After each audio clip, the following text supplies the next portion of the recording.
Majelis Ulama Indonesia mengharapkan pemerintah segera membuat peraturan terkait pembatasan media sosial untuk anak-anak seperti yang sudah dilakukan di beberapa negara. Tentang pembatasan media sosial karena dampaknya sedemikian rupa dan negara tetangga kita sudah memberikan batasan, seperti Australia untuk usia 16 tahun. Pemerintah diharapkan oleh MUI segera membuat peraturan yang entah nanti seperti apa, apakah sama persis meniru seperti negara tetangga atau tidak. Ujar Ketua Bidang Informasi dan Komunikasi MUI Kiai Haji Masduki Baidowi ketika ditemui usai musyawarah kerja nasional keempat MUI di Jakarta. Perlukah larangan bermedia sosial bagi anak? Lantas, apa dampak media sosial terhadap kesehatan mental anak-anak jika pembatasan usia tidak diterapkan di Indonesia? Apakah penerapan pembatasan usia juga untuk media sosial dapat mengurangi pengaruh buruk konten yang tidak sesuai bagi anak-anak? Untuk membahasnya kami terhubung dengan pengamat media sosial Bung Yanwar. Kita sapa terlebih dahulu. Assalamualaikum warahmatullahi wabarakatuh, Bung Yanwar. Waalaikumsalam warahmatullahi wabarakatuh. Gimana Terkait, kabarnya? Masya Allah, mantap Bung Yanwar. Dan kali ini kita akan membahas anak perlu dilarang main media sosial. Terkait negara tetangga kita seperti Australia membuat aturan larangan tersebut, Bung. Menurut Anda, tujuan perlukah langkah ini ditiru oleh Indonesia, Bung? Ya, jelas. Jawabannya tentu perlu ya. Sangat perlu bahkan. Karena apa ya? Saat ini kita sudah melihat banyak sekali dampak buruk daripada media sosial untuk anak ya ketika tidak dibatasi ini. Misal seperti ada yang namanya cyberbullying atau bullying yang ada di dunia sosial. Kemudian belum juga ada kesehatan mental anak yang terganggu gara-gara itu. Kemudian juga belum lagi paparan konten negatif, baik mulai dari pemikiran negatif maupun konten-konten negatif lainnya. Juga gangguan tidur, bahkan ini juga sudah ada di berbagai jurnal, salah satunya di jurnal Sleep Medicine ya. Kemudian juga antisosial, anak itu menjadi antisosial ya. Juga ada di jurnal kliniknya medikal ya. Nah, sehingga dari situ saja sudah cukup sekali ya banyak ya dampak-dampak buruk yang sekarang sudah terjadi, bahkan sudah sempat diangkat di dalam film dokumenter yang mungkin dulu pernah kita tonton tahun 2020 di Netflix, judulnya Social Dilemma, kemudian juga di YouTube Childhood 2.0 pada tahun 2020 yang sama. Sehingga ini sudah menjadi pengetahuan umum ya bagaimana dampak buruk sebenarnya sosial media itu bagi anak-anak. Dan di negara lain pun juga kita lihat juga sudah diregulasi bahkan sudah lama ya. Di Eropa tahun 2020 sudah tertuang di dalam GDPR ya, atau regulasi terkait perlindungan data pribadi, di dalamnya termasuk juga perlindungan tentang anak-anak. Lalu kemudian juga ada undang-undang AVMSD di Eropa. Kalau tadi GDPR itu lebih ke batas usia minimal 16, kalau ini lebih ke kontennya. Di Amerika ada COPPA ya, 98, tahun 98 bahkan, minimal 13 tahun. Lalu di Inggris ada AEDC yang lebih tentang konten. Yang paling ketat justru ada di China ya. Di sana bukan hanya sekedar pembatasan usia, tetapi juga konten sekaligus maksimal jam dalam sehari ya, yaitu sekitar 3 jam dalam sehari. Bahkan usianya pun lebih tinggi, yaitu 18 tahun minimal. Baru anak-anak itu bisa mendaftar ke sosial media. Nah, ini contoh beberapa negara yang sudah menerapkan, dan seharusnya ya Indonesia ya sudah menerapkan juga bahkan sejak lama ya. Ini jadi kita tergolong justru terlambat di sini. Gitu, Bung. Kemudian yang tadi Anda telah paparkan, apakah penerapan pembatasan usia untuk media sosial dapat juga mengurangi pengaruh buruk yang tidak sesuai bagi anak-anak, Bung?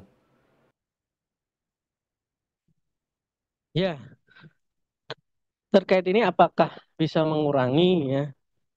Uh, Tentu kalau hanya sekedar pembatasan usia itu tidak cukup.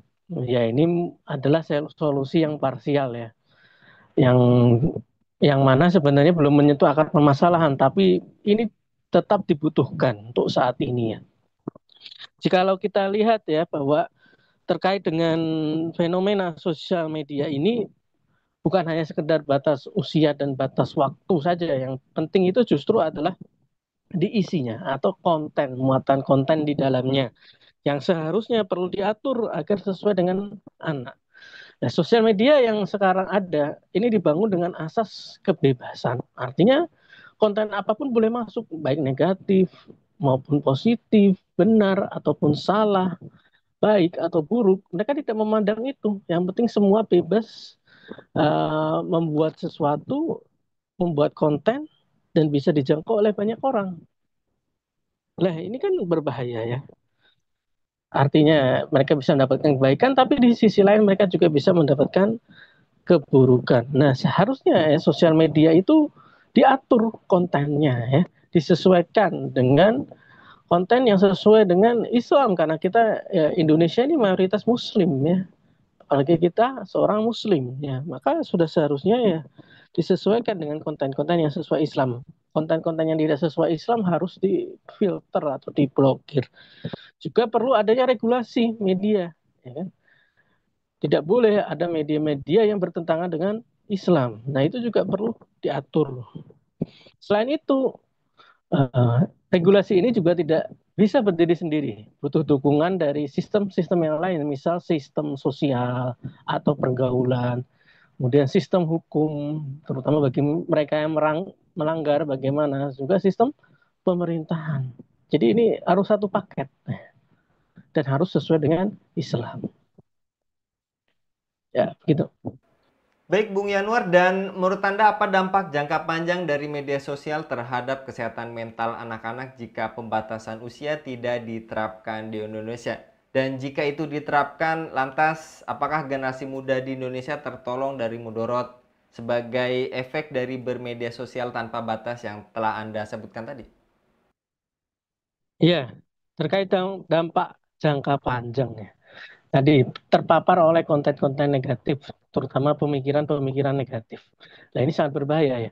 Yang namanya anak-anak ya secara akal mereka belum sempurna, mereka belum bisa membedakan antara baik dan buruk, benar dan salah, kan.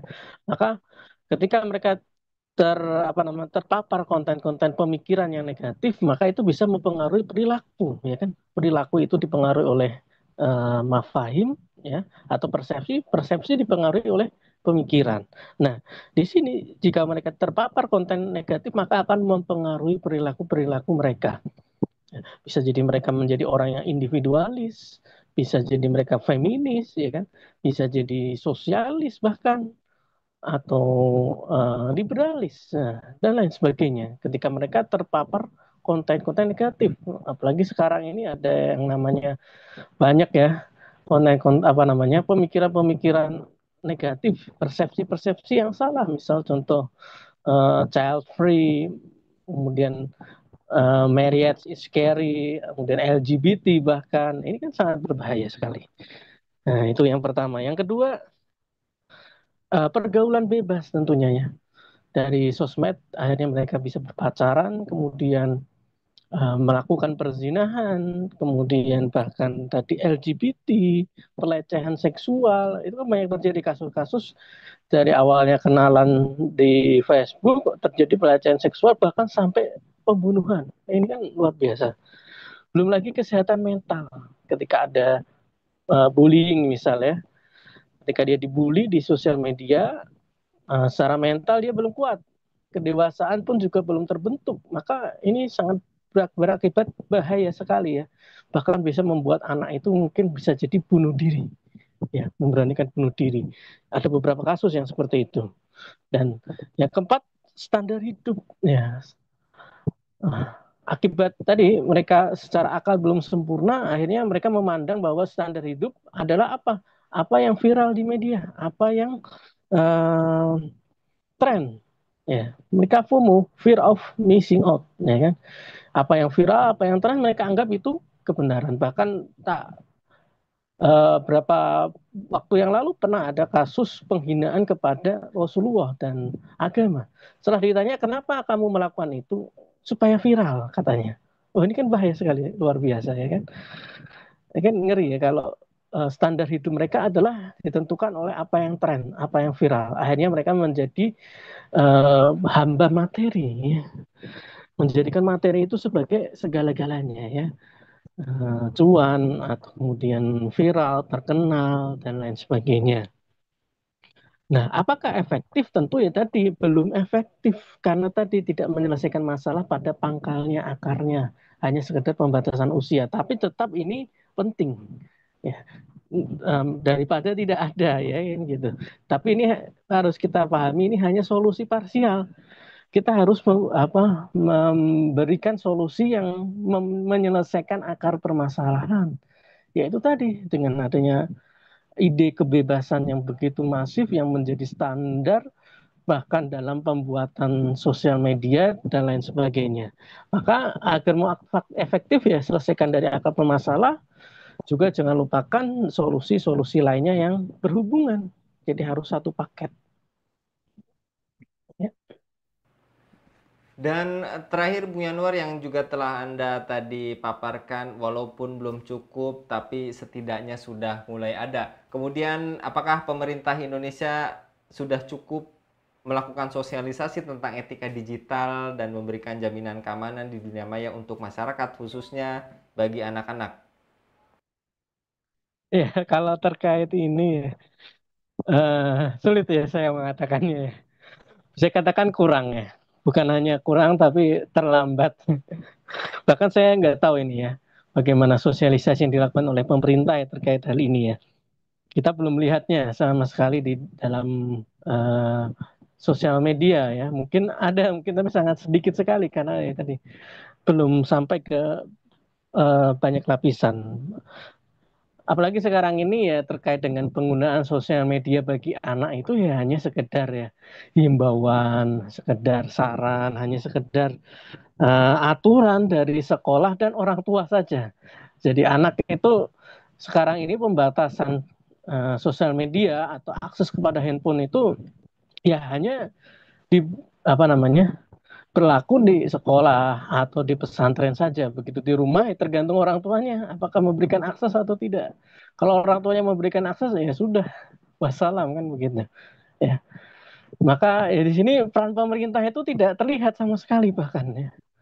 Padahal seharusnya itu penting peran pemerintah karena yang namanya pemerintah itu dia bisa membuat aturan yang mengikat dan memaksa. Nah, sehingga walaupun di sekolahnya itu belum ada peraturan tersebut atau mungkin orang tuanya tidak mempermasalahkan, tapi dengan adanya aturan ini maka mereka dipaksa, ya kan? Dipaksa agar tidak boleh mengakses sosial media sebelum waktunya, sebelum akal mereka matang, sebelum mereka dewasa, mengetahui mana yang benar, mana yang salah. Nah inilah seharusnya. Maka tadi ya, lagi-lagi regulasi ini perlu sekali. Bahkan tidak bisa berdiri sendiri, dibutuhkan sistem-sistem yang lain seperti sistem sosial, sistem pergaulan yang tidak boleh hanya diterapkan di dunia nyata saja sistem sosial ini, tapi juga diterapkan juga di sosial media jika bisa ya kan. Kemudian juga sistem hukum, bagaimana ganjaran atau hukuman bagi mereka yang melanggar juga jangan dilupakan, juga seperti filtering konten ya, manajemen konten atau aturan untuk media yang mana mungkin kita bisa melihat seperti di Cina itu memiliki yang namanya Great Firewall of China. Kalau secara fisik ada Great Wall, tapi secara dunia maya itu ada Great Firewall. Nah, ini Great Firewall of China ini benar-benar luar biasa ya, membentengi warga Cina dari paparan konten dari luar negeri. Nah, ini penting ya kan, sehingga menjaga anak-anak di dalam anak-anak kaum muslimin ya dari pengaruh pemikiran-pemikiran negatif. Nah, apalagi sekarang sudah ada yang namanya AI, sehingga lebih mudah ya melakukan filtering itu seharusnya lebih mudah, bukan disalahgunakan untuk bisnis perjudian ya kan. Nah inilah kira-kira mungkin yang harus dilakukan oleh pemerintah. Jadi pemerintah itu masih kurang dan terlambat. Nah, Baik, Masya Allah Bung Yanuar untuk pemaparannya pada kabar petang kali ini. Jadi perlunya regulasi bagi generasi penerus. Jangan sampai yang tadi disebutkan oleh Bung Yanuar, generasi penerus kita menjadi generasi FOMO, generasi yang berpacuannya bukan pada ilahi. Jazakallah sekali lagi Bung Yanuar, mudah-mudahan senantiasa dilindungi oleh Allah Subhanahu wa taala dalam setiap aktivitasnya. Demikian pemirsa Ilava News, dukung dengan subscribe, share, dan like. Semoga menjadi kebaikan bagi kita semua di dunia dan di akhirat. Saya Anggi Suara Radio Dua Diri. Assalamualaikum warahmatullahi wabarakatuh.